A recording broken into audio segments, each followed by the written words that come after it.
होती है जो वुमेन के लिए, पर्टिकुलरली वुमेन के लिए आप असाइन कर देते हैं, जिसमें आपको बिल्कुल लो वेज जॉब्स आपको आपके पास होती हैं, और थोड़े थोड़े पैसों में आप जो है ना औरतों पर्टिकुलरली औरतों के लिए आप भी कहते हैं थोड़े थोड़े पैसों में उनको जो है ना काम देते हैं, क्योंकि हमारे हम पहले भी बात कर चुके हैं कि कैपिटलिस्ट सोसाइटी भी औरत को सप्रेस करती है, तो वहां पे ये होता है कि मेल उसी जॉब के मेल को पैसे ज्यादा दिए जाते हैं और फीमेल को कम दिए जाते हैं। तो जो पिंक कॉलर जॉब्स होती थी ना, उसमें ये होता था कि आपको बहुत लो वेजेस जो है ना वो मिलते थे वहां पर, ठीक है। फिर ये हुआ कि 1917 जर्मनी, अच्छा 1917 हम अब देखें 1917 से पता चल जाएगा कि वो वर्ल्ड वॉर वन का दौर था, 1914 से जब वर्ल्ड वॉर शुरू हुई पड़ी थी। अब ऑलरेडी जर्मनी जो था वो एक लड़ाई के फेज में था, ठीक है, लेकिन उसने अपनी औरतों को राइट ऑफ वोट दे दिए थे। अब वहां पे क्योंकि हम बिकॉज हम बात करें, हम जब भी हम फेमिनिज्म की बात करते हैं, हम जो फेमिनिज्म को जहां से फॉलो करते हैं हम यूएस और यूके से करते हैं, ठीक है। तो फिर वहां पे फिर यूएस में भी थोड़ी सी बात होगी थी कि अगर यूएस अपने आप को सबसे बड़ा डेमोक्रेट कहता था, ठीक है, और यूएस ने खुद को अपनी औरतों को वोटिंग राइट नहीं दिए थे, लेकिन जर्मनी ने दे दिए। तो ये बहस शुरू हो गई थी कि which is more a democracy, US और जर्मनी, कि जर्मनी ने तो अपनी औरतों को 1917 में वोटिंग राइट दे दिए हुए, तो फिर ये यूएस अभी तक क्यों पीछे है। फिर हम देखते हैं कि 19th अमेंडमेंट 1920 में ये बिल 19th अमेंडमेंट आई 1920 में जो था, ये बिल पास हो गया, ठीक है, right to vote for women, और ये उसकी पर्टिकुलर लाइन है जो उनके अपने अमेंडमेंट के अंदर जो उन्होंने डाली, the right of citizen of the United States to vote shall not be denied or abridged by the United States or by any state on the account of sex, यानी कि आप उनको डिस्क्रिमिनेट नहीं कर सकते on the basis of sex, और women will have the equal rights, और ना कि सिर्फ women मतलब all right of citizens of the United States, the right of citizens of the United States to vote shall not be denied or obliged by the United States or by any state। वो जो आप उनका right of citizen में आपकी सिर्फ mail नहीं है, आपकी फीमेल भी है, जो कि देखिए उन्होंने सेक्स के वर्ड से उनको कंसीडर कर दिया कि अपने सेक्स की बेस पे आप उनको डिवाइड नहीं कर सकते हैं। अच्छा जी, फिर वोटिंग राइट यहाँ पे वेरी कर रहे हैं। 1900 only one country allowed women the vote, that is Finland in 1906, then year letter.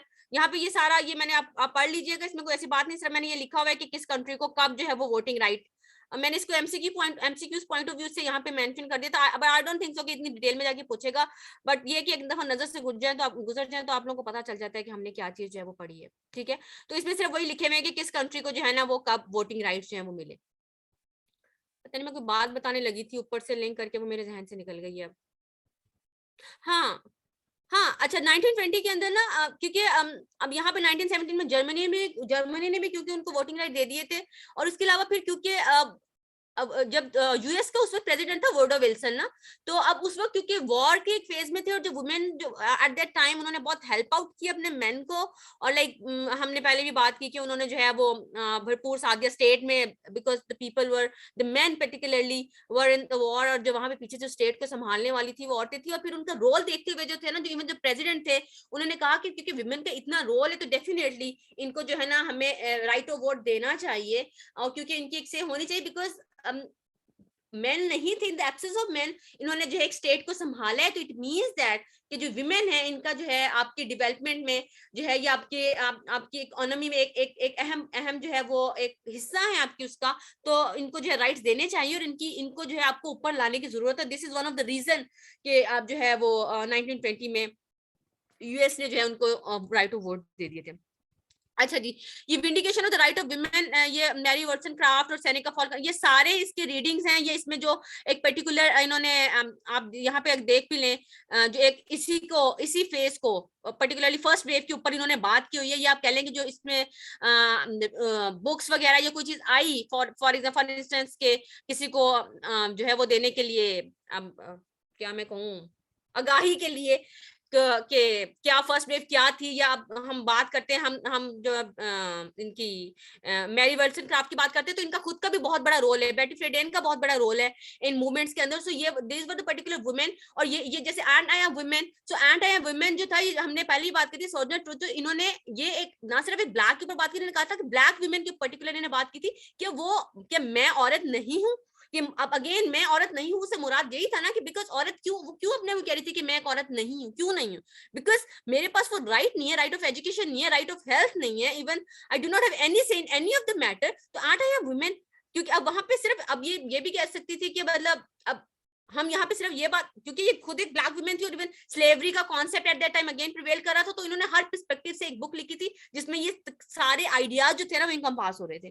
तो इसी तरह से जो है ये डिफरेंट जो a room once on, ये जो वेगिना वुल्फ का जो a rooms once on था ना, ये था coming out of the closet, यानी कमिंग, इसका जो थीम था coming out of the closet means कि मतलब अपने उससे बाहर निकले हैं औरतें जो है ना। कमिंग, क्लोजेट कहते हैं हम कैबिनेट की बात करते हैं ना, जैसे कोई कबर्ड वगैरह होती है उसे क्लोजेट भी कहते हैं। So coming out of the closet यानी कि अपने उन कमरों से या अपने उन कबर्ड से बाहर निकले, यानी कि अपनी उस डोमेस्टिक लाइफ से बाहर निकले, that you have certain roles that you have to serve your country beside your chores that you are already doing from the start, के बच्चे पैदा करने हैं या बच्चों को संभालना है, beside that you have to do certain other thing, so please come out from those closet. So ये book rooms once on, so ये इनका एक concept उस तरह से रन किया इसके अंदर।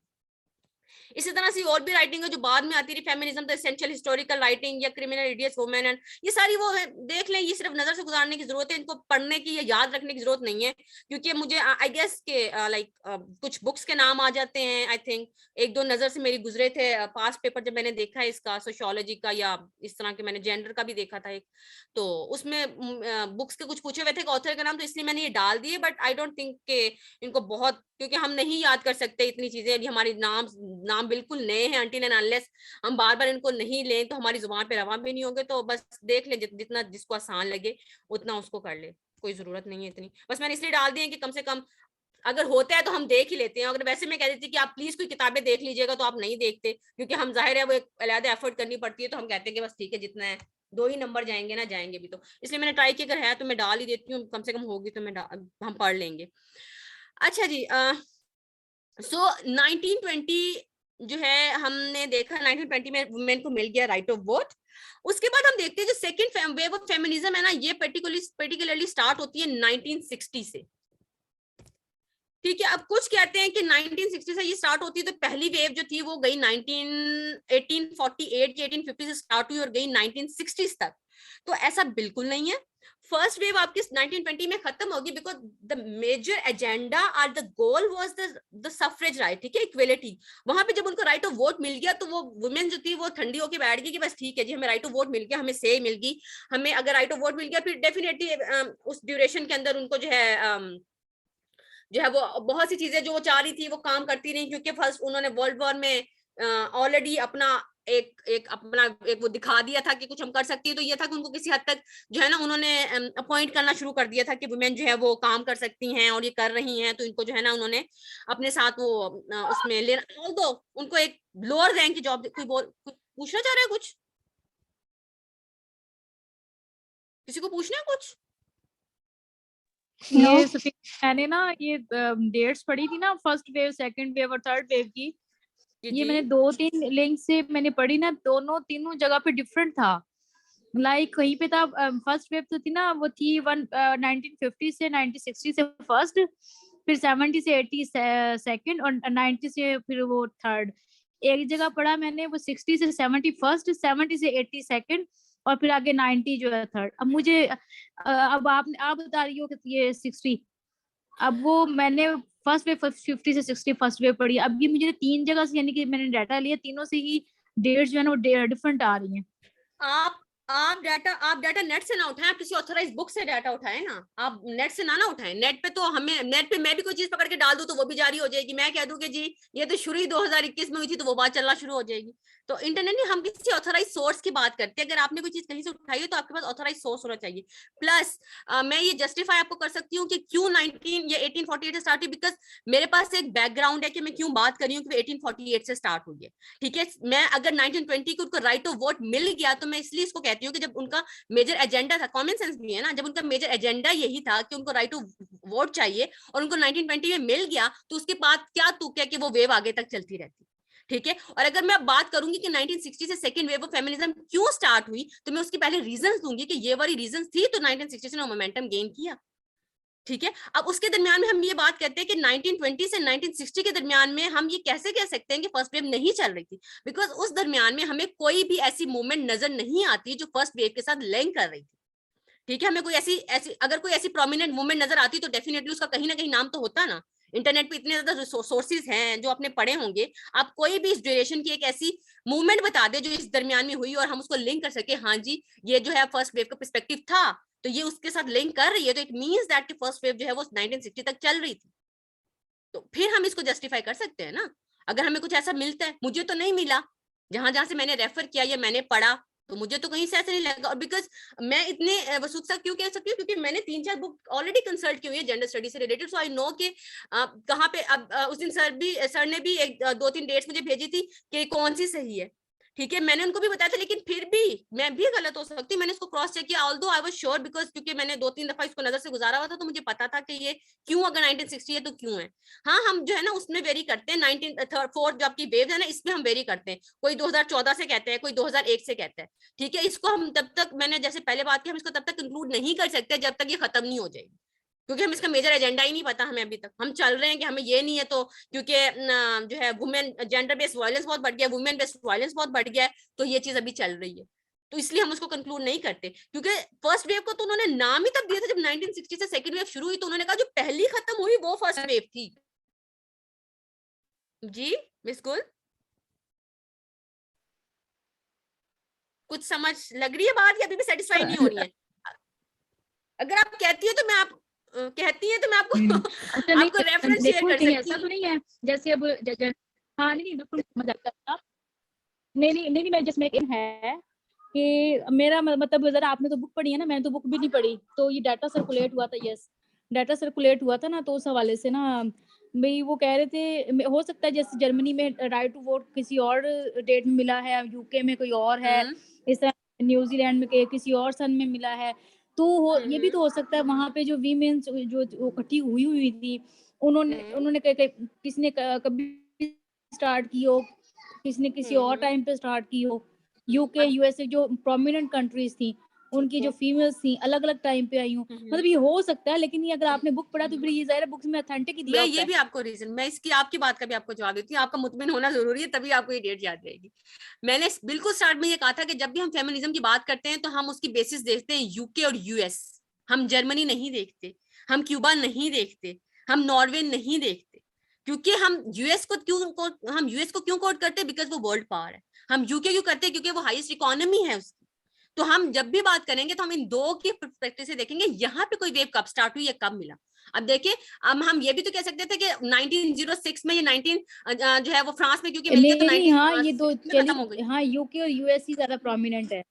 हाँ जी, उसके रीजन है ना वो प्रोमिनेंट क्यों, उसकी भी तो रीजन है, क्योंकि वो वर्ल्ड पावर्स है, ठीक है, वो हाईएस्ट, उनकी एक से है वर्ल्ड में, उनकी एक से है, तो हम इसलिए उनको कंक्लूड करते हैं।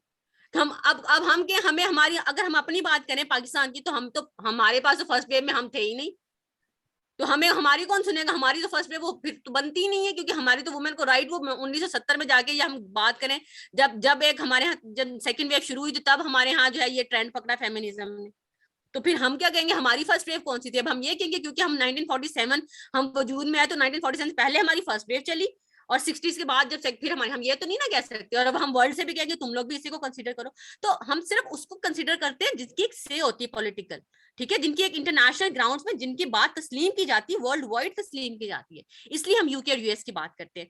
और जो ये बात करते हैं ना, जो हमें कहीं ये आप जो नोशन मिलता है कि जो 1960 तक चलती रही है, तो उसकी रीजन यही है कि कुछ लोग उसको इस तरह से कहते हैं, जैसे भी आपने बात की, क्योंकि दूसरे मुल्क में 1930 में मिला तो फर्स्ट वेव चलती रही, तो आप उस कंट्री की पर्टिकुलर उस कंट्री की बात करें ना, उस कंट्री के अंदर चलती रही है।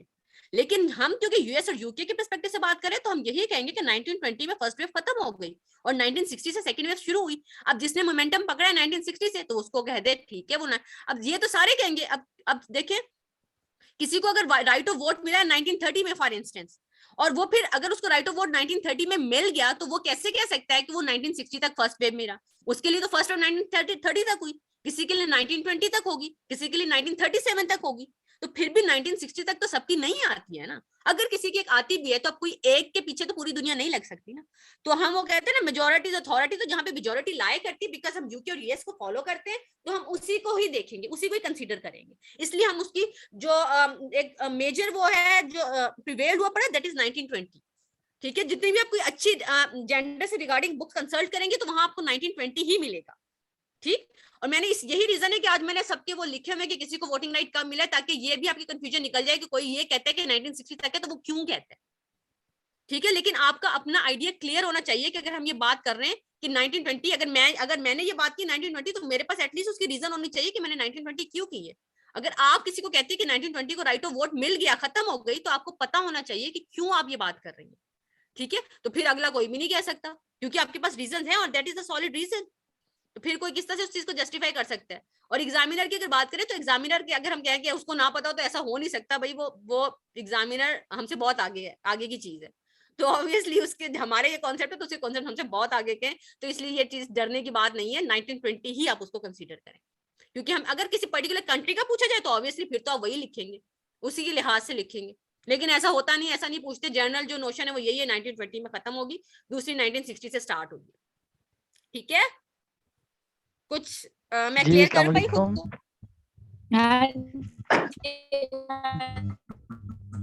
बिल्कुल क्लियर हो गया।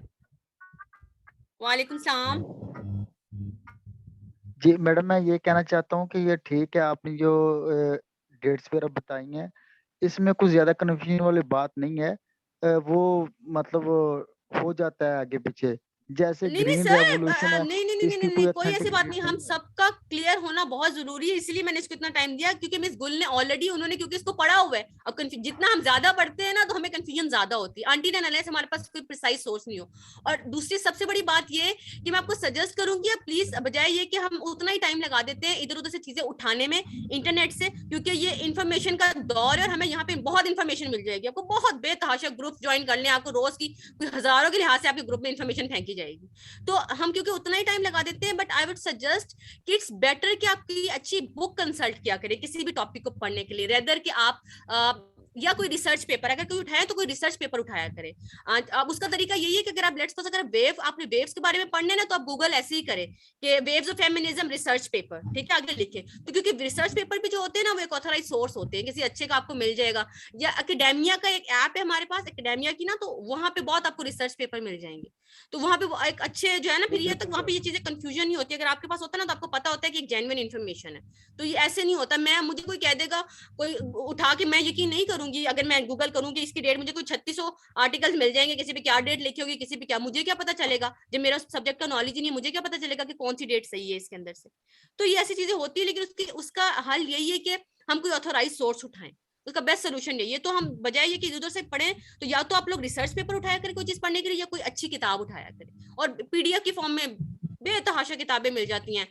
ई लाइब्रेरी आपकी जो है यहाँ पर, गूगल करें आप, ई लाइब्रेरी में इंतहा बेइंतहा पीडीएफ की फॉर्म में किताबें मिल जाएंगी। तो वो आसान होता है, और तरीका ढूंढना भी, उसमें कंटेंट्स देखें कौन सा आपको टॉपिक चाहिए वो पढ़ ले, सीक्वेंस का सीक्वेंस, हिस्ट्री की हिस्ट्री, बिल्कुल आपको एक टॉपिक सेंटेंस, उसकी सपोर्टिंग डिटेल, हर चीज एक सीक्वेंस में आपको मिलेंगी, और आपके कॉन्सेप्ट भी क्लियर हो जाएगा। और वो एक आपका जो है ना, खुद एक आपके उस कैमरास जो मैं पहले बात करती हूँ वो आपके बनना शुरू हो जाएंगे, कि किसी एक पर्टिकुलर कैबिनेट जो आपके दिमाग के अंदर है उसमें सेट हो जाएंगे, कभी भी कोई भी इंफॉर्मेशन निकाल के आप दे देंगे। सो जस्ट क्वाइट सिंपल कि अगर हम इसको ऐसे करें तो।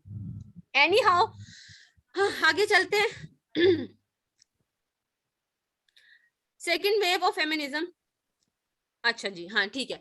अच्छा जी, इसमें world war and the political climate, हम इसको देखते हैं। सबसे पहले वर्ल्ड वॉर 2 की बात करेंगे, वर्ल्ड वॉर 2, और इसमें फिर हम बात करते हैं what are the women doing during, what are the women doing during the world war 2, क्या करती नहीं थी, we have already discussed it. और मैं चाह रही हूँ मुझे कोई और बता दे, मुझे सांस भी आ जाएगा कि मैंने भी ये वर्ल्ड वॉर की स्टोरी बहुत दफा सुनाई हुई है कि वर्ल्ड वॉर में औरतें क्या करती रही थी। प्लीज बोल दो कोई। वर्ल्ड वार में मैडम मतलब ये है कि वो जो जख्मियों को पानी पिलाती थी, ठीक है, घरों में रहती थी और बच्चों को मतलब उनकी लुक आफ्टर करती थी। जो बूढ़े लोग होते थे उनको मेडिसिन वगैरह, उनको मतलब उनकी टेक केयर करती थी, ठीक है। नहीं, तो वर्ल्ड वार ना मेल सारे चले गए थे जंग के लिए, और जो फीमेल्स थी ना वो पीछे ना, उन्होंने फिर बिजनेस संभाल लिए ना, वो घर को भी देख रही थी, बिजनेस बच्चों को भी देख रही थी, और साथ वो अर्निंग का भी जरिया बनी हुई थी। तो यहीं से तो स्टार्ट हुआ था, जब वो मेल्स वापस आए ना, उन्होंने जब वो कहा कि औरतें घर बैठे, तो वहीं से तो फिर ये जो सोच चली है, ये रेडिकल मूवमेंट, ये सारा यहीं से स्टार्ट हुआ है। बस वो औरतें जो है ना वो मतलब उसमें आ आबादी ना गई शेयर हो गई। इकोनॉमिकली, पार्टिसिपेशन उनकी होना शुरू हो गई थी इकोनॉमिकली ना, अर्निंग में, बिजनेस में, उनमें भी फिर वो ना मतलब इंडिपेंडेंट होना शुरू हो गई थी।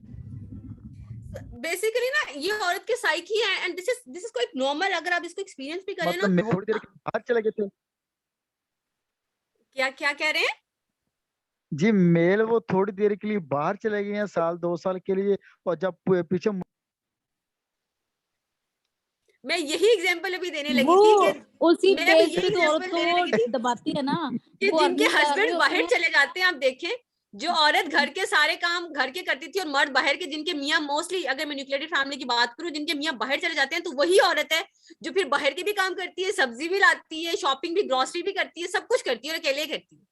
और फिर जब मियाँ वापस आ जाता है और मियाँ कहता है कि अब मैं बाहर ही कहूंगा, तो उसको क्योंकि इतनी आदत हो चुकी होती है बाहर से चीजें खुद ग्रोसरी करने की, तो फिर वो कहती है कि नहीं भैया, मैं घर में बैठ के नहीं काम करूंगी, मैं बाहर जाके ग्रोसरी करने साथ ही जाऊंगी, आपको नहीं आती चीजें मेरी। दूसरा दूसरा सफीना, ये जो डिस्क्रिमिनेशन है, जो औरतों को दबाया जाता है, वो इसी बेस पे तो दबाया जाता है, भी हम कमा रहे हैं, हम पैसे दे रहे हैं, वो उस बेस पे वो क्या करते हैं, अथॉरिटी दिखाती हैं और बातें, यानी कि और बड़े प्रॉब्लम्स आते हैं, तो फिर औरतें कहती है तो ये तो हम भी कमा सकती है, कोई अनोखा काम तो है नहीं। एग्जैक्टली सो बेसिकली यही हुआ था तब भी, क्योंकि उससे पहले मर्दों ने ये बात जारी की हुई थी कि औरतें घर का ही काम कर सकती हैं, ये इनके पास इतनी एबिलिटी है, and literally the women think कि ये जो बाहर से जो मर्द काम करके आते हैं, ये कोई बड़ी तोप चीज है जो हम लोग नहीं कर सकते हैं। तो ये एक जनरल नोशन था एट दैट टाइम, और उनको वाकई में इसीलिए यही एक रीजन थी कि क्यों उनका होल्ड मेल का रहता था। और जब मेल चले गए थे वॉर में, और जब विमेन बाहर निकली, उन्होंने वो फैक्ट्रीज के भी काम किए और वो क्लर्क की भी जॉब की, और जो है उन्होंने सारे जो है दुकानें वगैरह सारी बाहर की, हर तरह की मंडी चलाई। और जब उन्होंने देखा कि भाई इसमें तो कोई हार्ड एंड फास्ट रूल ही नहीं है, तो जब ऐसा कुछ है ही नहीं यहाँ पर, तो हमने आदमियों को सर पे क्यों चढ़ाया हुआ है। तो एट द टाइम फिर उनको अक्ल आई कि भाई ये तो जो मर्द है ना, ये तो हमें कर रहा है सप्रेस।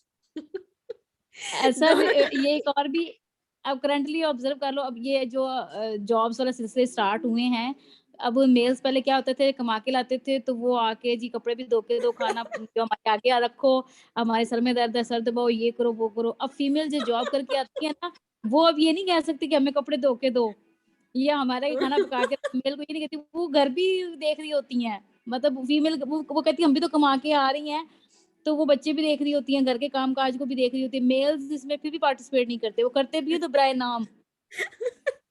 यू ना, मिस गुल ने सही डिपिक्शन देती है हमारी सोसाइटी की, जेंडर ने किस तरह से हमें डिवाइड किया। अब मुझे लगता है कोई जो मूवमेंट चल रही है ना, जो फीमेल्स को जॉब मिल गई, उस हवाले से कोई चलेगी अब। अच्छा, मैम इसमें भी अभी ना जी, अभी जो कोरोना आया है ना, इसमें फीमेल्स ने बदले पूरे कर लिए हैं मेल से। आपको पता है सबसे ज्यादा डाइवोर्स रेट जो है कोरोना के अंदर ऑब्जर्व किया जाता है। क्योंकि वो मर्द अब घर ये, बैठ के, हाँ जी, औरत ने कहा तुम लोग बड़ा जो तोप को बाहर काम सब घरों के करो ना जरा काम।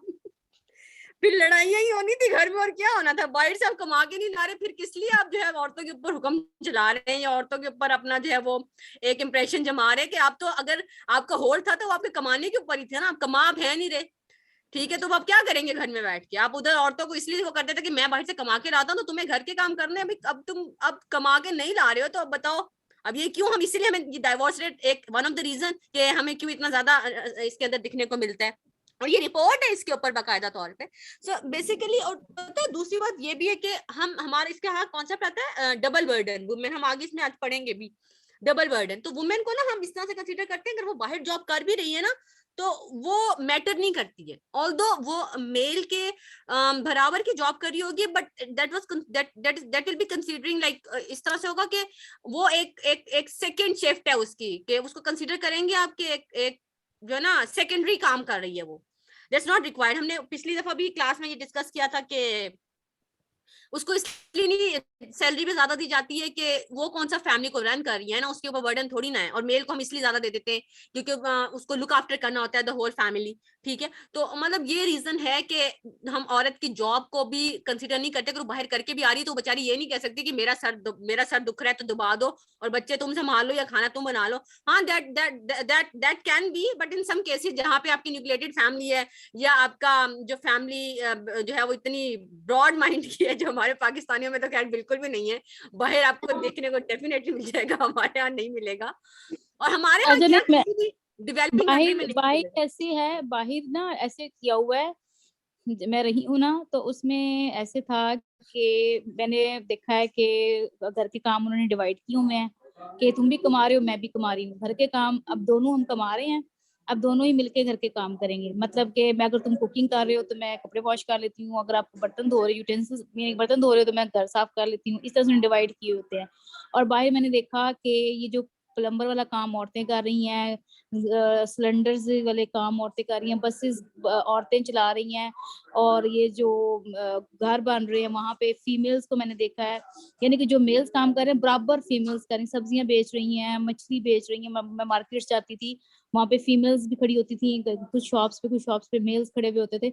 इसी तरह फिर वो हमारे घर आती थी, मेरी फ्रेंड्स बन गई थी, उन्होंने कहा कि हम, मेरे हस्बैंड नहीं करते थे वो, फिर वो बिजी होते थे, मैं करती थी, वो मुझे कहती थी भी तुम क्यों करती हो, मिलके किया करो ना। मैंने कहा नहीं, हमारा ये कल्चर नहीं है, हमें ये अच्छा नहीं समझा जाता। वो बड़ी हैरान होती थी, कहती नहीं हमारे तो हमने बांटा हुआ है, बाहर का काम भी और घर का काम भी।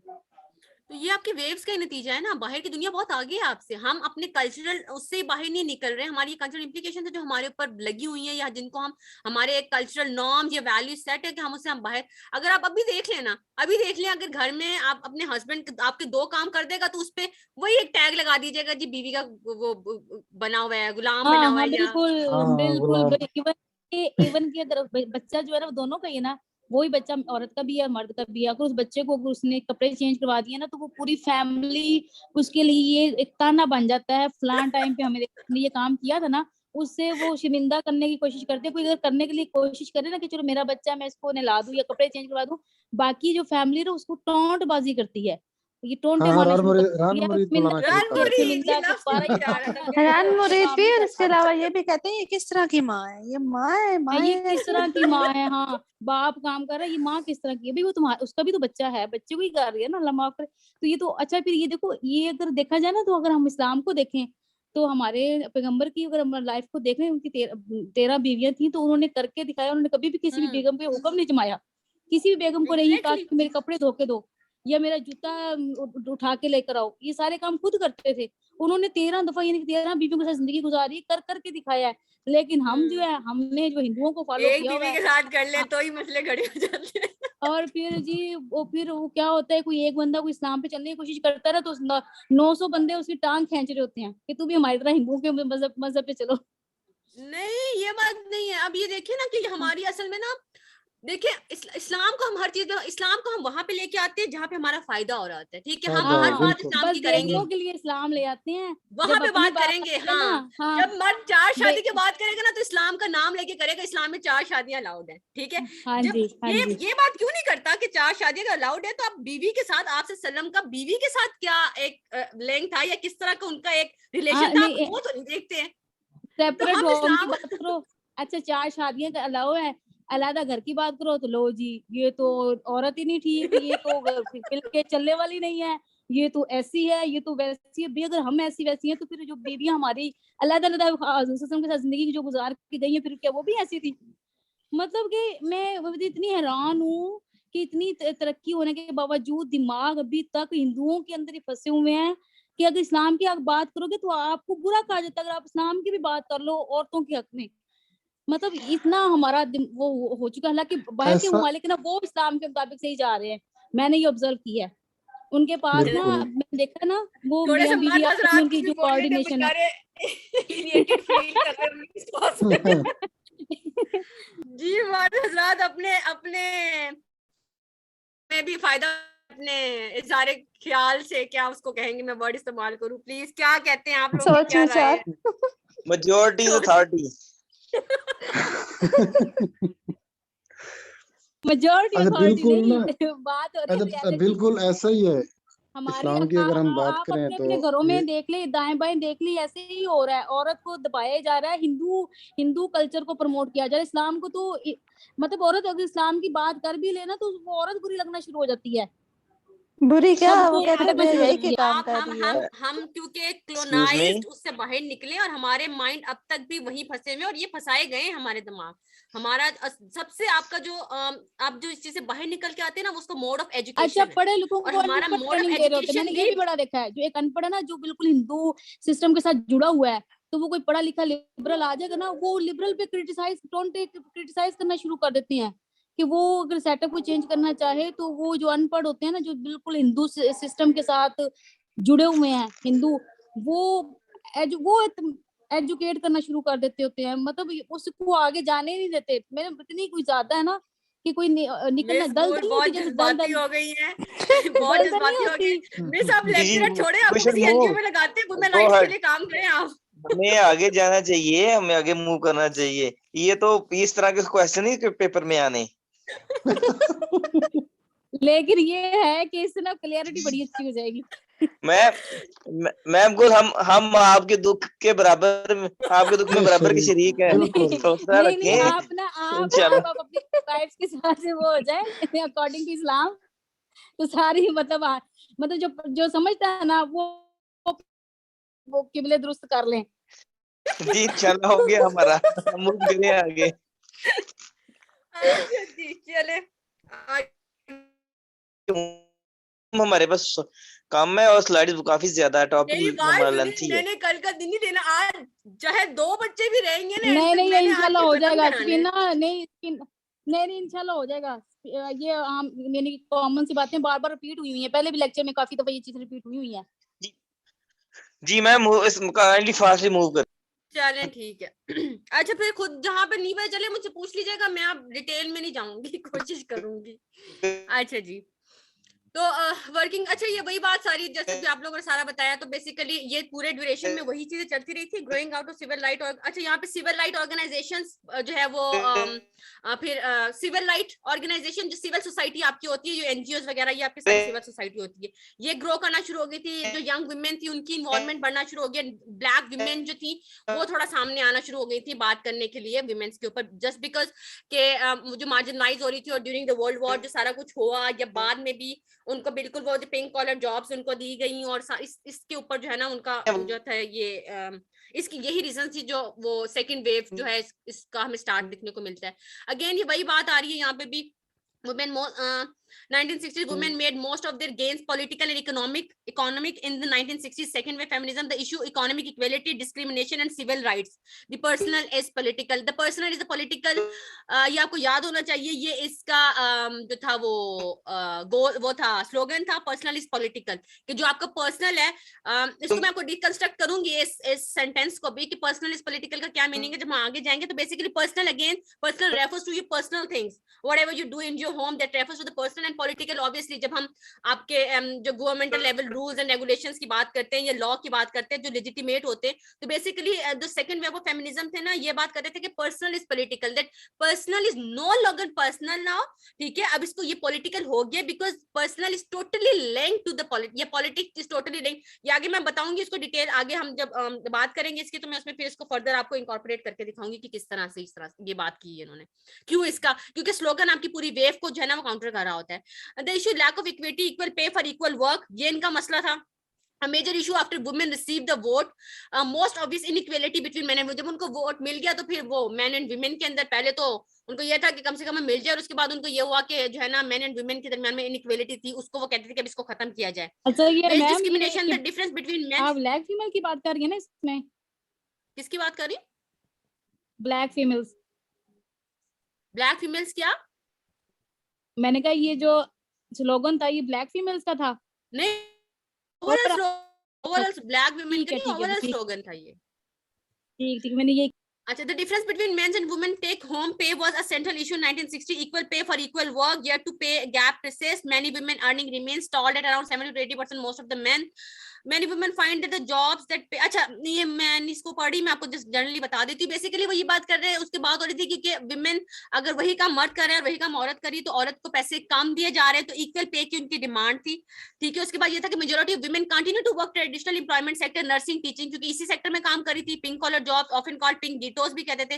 गीटोस का कॉन्सेप्ट मैंने आपको पहले भी बताया हुआ है। गीटोस वो होते हैं जिनको मैंने आपको तस्वीर भी दिखाई थी कि बिल्कुल जो आपको सेपरेट कर देते हैं, बाउंड्री लगा के, जो आपकी लीड एक तरफ हो जाती है, और जिनको बिल्कुल जो ये झुग्गी टाइप वाले होते हैं ना, इनको जो आप साइड पे कर देते हैं, तो ये गीटोस का कॉन्सेप्ट है। तो पिंक कॉलर जॉब्स को गीटोस बन जाती हैं कि इनको बिल्कुल साइड पे लगा देते हैं कि मतलब कम पैसों वाली, और ये वो, इनको कोई मतलब उनके लिए कोई डेवलपमेंट या कोई इस तरह का कोई ऐसा काम नहीं होता है, ठीक है। Then women continue to encounter a class ceiling where they cannot break through an invisible glass barrier and find themselves barred from upper management plus CEO position.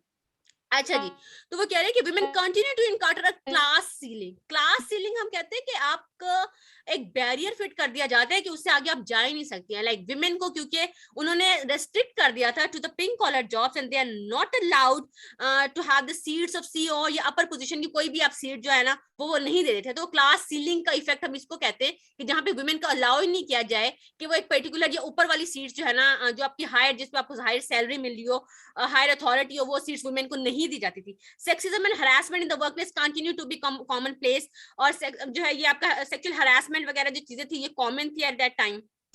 तो ये इश्यूज थे जो प्रिवेल कर रहे थे। Then sexism colours the everyday lives of the women, जो हमें हर जगह नजर आता था on the distinction on the basis of sex, like male और, मैंने पहले ही बताया था सेक्सिज्म की बात करेंगे तो मेल और फीमेल की बात करेंगे, तो यहाँ पे बात होती है कि पर्टिकुलर एम्प्लॉयमेंट एक किसी को दी जाएगी और मेल के लिए एक पर्टिकुलर डिजाइन है, फीमेल के लिए पर्टिकुलरली कोई और डिजाइन है।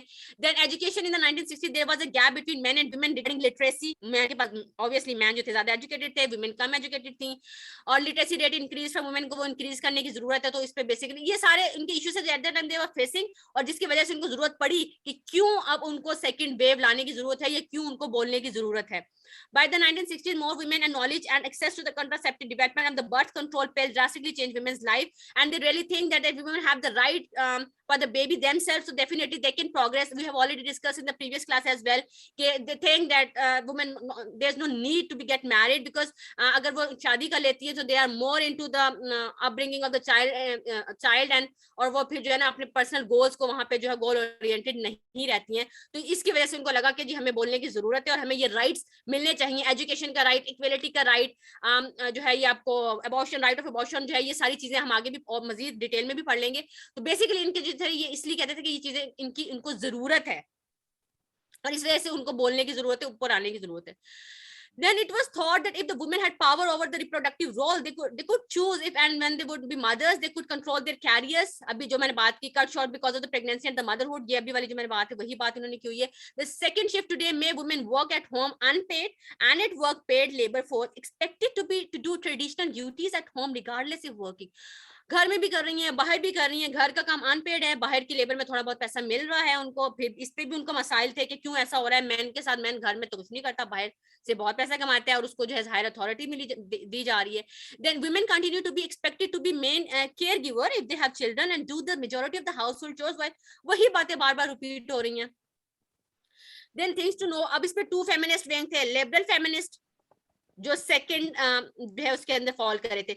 जो आपकी फर्स्ट वेव थी ना उसमें हम सिर्फ अब लिबरल फेमिनिस्ट देखेंगे, ठीक है। फर्स्ट वेव के अंदर आपको लिबरल फेमिनिस्ट नजर आए थे बिकॉज वो इक्वल राइट्स की बात कर रहे थे दोनों के लिए, मेल के लिए भी और फीमेल के लिए भी। मैंने पहले भी आपको बताया था जब हमने टाइप्स पढ़ी थी कि उनकी सॉफ्ट नेचर होती है, वो इतने जो है ना टोटल शिफ्ट नहीं चाहते हैं सोसाइटी के अंदर।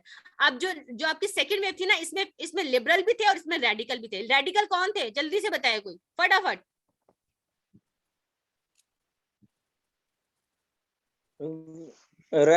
रेडिकल चेंजेस जो चाह रहे थे जिसमें वो एंड ऑफ पैट्रियार्की कह रहे थे। बिल्कुल जहां बिल्कुल total shift, end of patriarchy, total एक विमेन जो है वही होल्ड करे सोसाइटी को और वही रूल करे, एक टोटल शिफ्ट जो थे ये चाहते थे। वो रेडिकेट करना चाह रहे थे ना, स्ट्रक्चर को ओवरथ्रो करना चाह रहे थे। जी बिल्कुल ऐसे ही है, बिल्कुल ऐसे ही है। अच्छा जी, उसके बाद इसमें दोनों तरह के मिलके ये मॉडरेट थे और ये थोड़े वुमेन लिबरेशनिस्ट थे, वो चाहते थे कि अब औरत को हर तरह की आजादी दी जाए। और फिर ये एनओडब्ल्यूएस के अंदर ऑर्गेनाइजेशन थी जो काम करी थी। Betty Friedan was the first president of that particular organization और the slogan was the personal is political and direct action such as protest. इसमें डायरेक्ट एक्शन लिए जा रहे थे जैसे कि protest at the 1968 Miss American pageant, because at that time भी Miss World and Miss Universe के कॉन्टेस्ट होते थे और उनमें डायरेक्ट एक्शन लिए गए, जिसकी वजह से हमें नजर आती है इसकी इम्प्लीकेशंस के जो क्या चाह रहे थे ये